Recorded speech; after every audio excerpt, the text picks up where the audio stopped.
Minsan, mas masarap pa ang leftovers kesa sa bagong lutong pagkain at may science sa likod nito.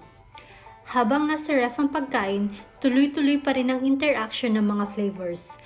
Yung mga ingredients tulad ng spices, herbs at sauces ay nagkakaroon ng mas maraming time para mag-blend together, kaya mas balance at mas deep ang lasa.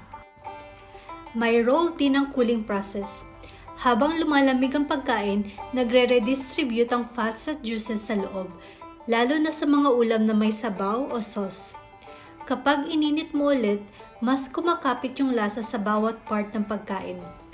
Sa ibang dishes naman tulad ng stews, curries o pasta sauces, mas lumalabas yung richness dahil mas nagbe-breakdown pa ang components over time.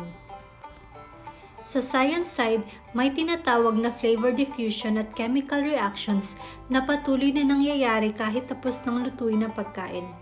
Hindi siya instant process, kaya minsan kailangan lang ng time para mag-set ang lasa.